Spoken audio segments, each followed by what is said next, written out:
This question has haunted humanity for as long as we've been able to ask it.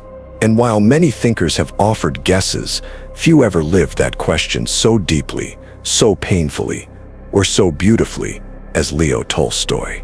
He was one of the greatest novelists of all time, author of War and Peace and Anna Karenina, but behind his genius was a man in crisis, a man who at the height of fame and fortune looked at everything he had accomplished and asked, why does it matter? Why go on living if we are all destined to suffer, to die, and be forgotten? This is the story of a philosopher in disguise, a man who sought meaning not through abstraction, but through art, life, and ultimately, radical inner transformation. This is the wisdom of Leo Tolstoy, and it just might change the way you see your own life. Leo Tolstoy had everything. By the age of 50, he was globally famous. His novels were celebrated as masterpieces. He had wealth, a beautiful estate, a large family, and respect. But inside he was falling apart. He wrote in a confession, "Something strange began to happen to me at the age of 50. I had a wife who loved me, and whom I loved. I had a large estate, which was growing and expanding without any effort on my part. I was respected by friends and acquaintances, but I could not live." He wasn't suffering from poverty, or trauma, or physical illness. He was suffering from meaninglessness. No matter how good things were, they didn't answer the deeper question. Why am I doing all this? What's the point? He realized that everything he built would be erased, that no matter what he achieved, death would come. And in death, fame, success, comfort, none of it mattered. This wasn't depression. It was something deeper, something more terrifying, a spiritual emptiness. Like many intellectuals of his time, Tolstoy turned to philosophy for answers. He read the great minds, Descartes, Kant, Schopenhauer, Pascal. He tried reasoning his way out of the void, but instead of comfort, he found contradiction. He saw that reason could explain how things worked, but not why they mattered. It could describe the structure of the world, but not its soul. And the more he reasoned, the more hopeless he felt. He wrote, "My question was the simplest of questions, lying in the soul of every man. What will come of what I do today and tomorrow? What will come of my whole life? Why should I live? Why wish for anything? Why do anything?" No philosophical system could answer that. In fact, many seemed to agree with his despair. He noticed a terrifying pattern. The deeper thinkers became, the less hopeful they were. Many of them, like Schopenhauer, suggested that life itself was a mistake. Others, like Buddha, argued that desire must be extinguished, that the only escape from suffering was through renunciation of the self. And while these ideas fascinated Tolstoy, they didn't comfort him. He didn't want to escape life. He wanted to love it. But how? In his darkest hour, Tolstoy noticed something unexpected. While he, a wealthy and educated man, wrestled with despair, the peasants on his estate did not. They were poor, uneducated. They toiled every day, often suffering, often struggling, and yet they smiled. They sang. They loved. Most importantly, they believed. They believed that life had meaning, not because they could explain it with logic, but because they lived it. To Tolstoy, this was shocking. These peasants had what no philosopher he read could offer: peace. And it came from faith, from simplicity, from accepting the mystery of existence rather than conquering it. He wrote, "The more I considered the life of these seemingly ignorant people, the more I was drawn to the clarity and strength of their convictions. They lived not by argument, but by love." Tolstoy began to suspect that the very thing he had dismissed for years, religion, spirituality, the faith of the common man, might hold the answer he was searching for. And so he didn't turn to the churches, not yet. He turned inward. Tolstoy's transformation wasn't sudden. It was slow, painful, like molting skin. He began to change his habits, woke up earlier, worked the land with his hands, gave up hunting. He gave away wealth. He sought silence. He realized that true peace doesn't come from accumulating. It comes from emptying. He didn't want to live better. He wanted to live rightly. And this shift, This moral awakening brought with it a new kind of clarity. He began to write less fiction and more about life itself, about nonviolence, truth, service, and the simplicity of a meaningful existence. Tolstoy would eventually say, "Everyone thinks of changing the world, but no one thinks of changing himself." That was the heart of his wisdom. You don't find meaning out there. You find it in here, through love, service, and truth. Tolstoy didn't return to the Orthodox Church. He rejected most organized religion, but he didn't reject God.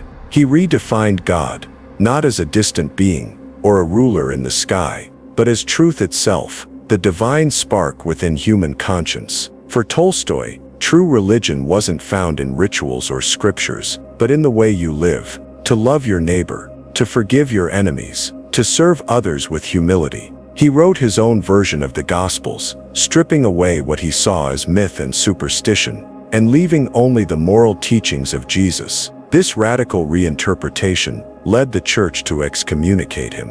But he didn't care, because to him, the institutions had become obstacles to truth. What mattered wasn't believing the right doctrine, it was living the right way. Tolstoy's version of faith was personal, intimate, demanding, and in that, he believed, lay the true answer to the meaning of life. Tolstoy's despair had once come from a fear of death, but after his inner transformation, that fear was gone. He wrote, "If I know that what I do is good, not merely good for me, but good in itself, then I can face death without fear." For Tolstoy, death wasn't the end.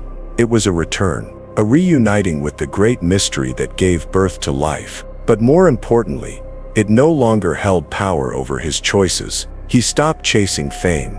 He stopped performing for others. He stopped pretending, and in doing so, he became free. Not free in the way society promises, not free to indulge, consume, or dominate, but free to live in alignment with his deepest values. That was Tolstoy's greatest gift, the idea that meaning comes not from having more, but from being more truthful, more compassionate, more awake. In his final years, Tolstoy's commitment to truth deepened. He was revered around the world, but he lived more like a monk than a celebrity. He wrote letters to people from every corner of the globe. Gandhi was deeply influenced by his nonviolent philosophy. So were Martin Luther King Jr. and countless others. But Tolstoy himself became restless. He felt torn between his family and his values, between the comfort of home and the call of spirit. One night, at the age of 82, he quietly left his home and boarded a train headed south. He died days later, in a small rural station, surrounded not by luxury, but by simplicity and stillness. And in that moment, the man who had once feared death so completely, met it with peace. Tolstoy didn't solve life's meaning with logic. He solved it by living. He showed us that the search for meaning isn't about what you believe. It's about how you love. Love not as a feeling, but as a way of being. Love in the face of injustice. Love in the face of fear. Love in the face of death. That was Tolstoy's wisdom, and perhaps it can be yours too. Even though Tolstoy passed over a century ago, his voice hasn't faded. It echoes, not in grand halls or towering cathedrals, but in quiet hearts, in those of us who still wake in the night, haunted by the question, what is the point of it all? Tolstoy's whisper to us is simple. The meaning of life is not found in answers, but in sincerity, in how you treat others when no one is watching, in the small invisible acts of kindness, in the courage to live honestly, and the humility to accept the mystery you'll never solve. We are taught to chase after so much: titles, praise, power, success. But what if meaning is not something you chase,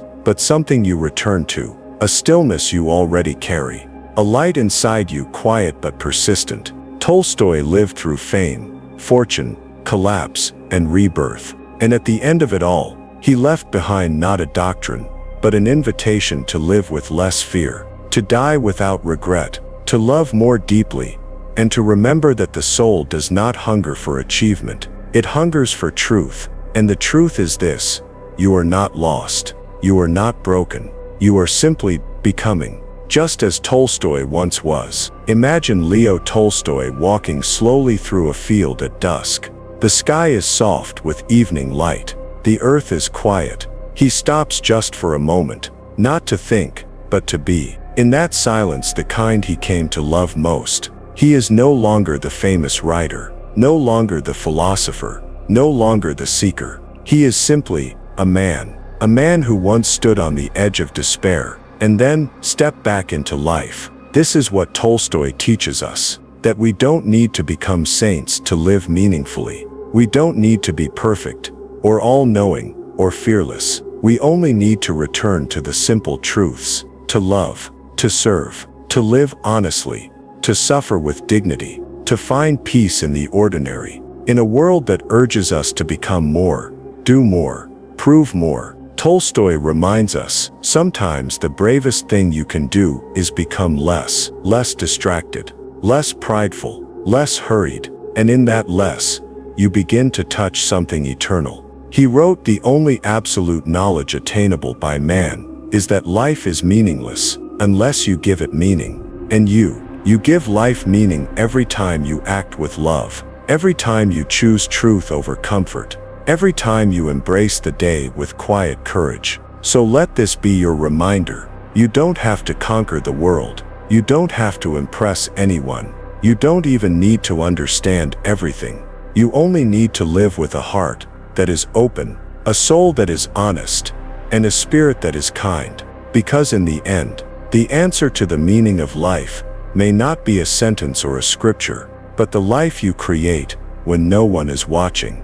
That is Tolstoy's gift to you. And now, as this reflection draws to a close, let your eyes grow heavy, let your mind soften, and let your soul rest in the quiet knowledge that your life, just as it is, can be meaningful, true, and beautifully enough. As you let these thoughts settle within you, think of the quiet hours, the moments when the world falls away, and you are left alone with yourself. In those moments, there is no pressure to prove anything, no need to hustle, no demand to be more than you are. In the stillness, Tolstoy's wisdom emerges, not as a grand theory, but as a quiet invitation to be, to let go of the noise, to let go of the endless race, to simply breathe and find meaning in the act of being present. For Tolstoy, the essence of life was found in this stillness. The secret was not to conquer the world, but to conquer the restless mind that chases it. He once wrote, "The greatest happiness is to know that we are loved for ourselves, or rather loved in spite of ourselves." It is not about achieving greatness or accumulating knowledge. It is about understanding that we are enough, exactly as we are. In this moment, allow yourself the grace to embrace your imperfections. Accept the quiet moments of uncertainty. Know that you too are part of the vast, beautiful mystery that is life. The very fact that you are alive, able to reflect, to feel, to question, that is the miracle. Let this truth anchor you. Life is not a problem to be solved, but a reality to be experienced. In the depth of the quiet, in the simplicity of daily life, you can find peace, you can find meaning, you can find the connection that Tolstoy so deeply sought. And so, as we begin to close this reflection on Tolstoy's legacy, let us return to the idea that has quietly underpinned everything we've discussed: simplicity. Tolstoy's greatest wisdom was not his intellectual brilliance, but his ability to embrace life as it is, without the need to embellish, to explain, or to complicate. He found peace in letting go of the things he thought he wanted, and holding on to only what was real. In a world obsessed with success, wealth, and external validation, Tolstoy invites us to do the opposite, to simplify, to release, to discover the richness of life in living simply. Because ultimately, true richness is not measured by what you have, but by how deeply you experience, how deeply you connect with the people you love, how deeply you connect with the world around you, and most importantly, how deeply you connect with yourself. Tolstoy's final lesson is this: you don't need to be more than you are. You just need to be more present, more authentic, more grateful. And now, as we reach the end of this journey, we can reflect on something Tolstoy himself would have understood.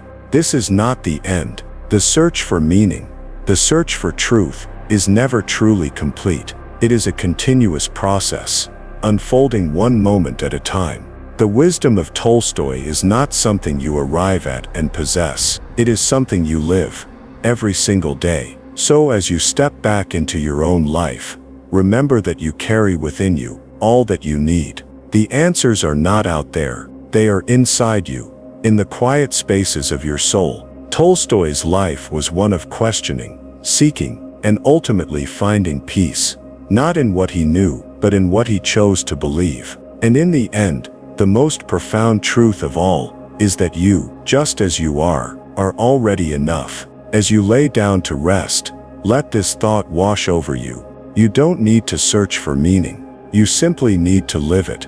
Rest now in the certainty that tomorrow will bring another day, another chance to choose meaning, truth, and love. And like Tolstoy, you too can walk this journey, not seeking, but being.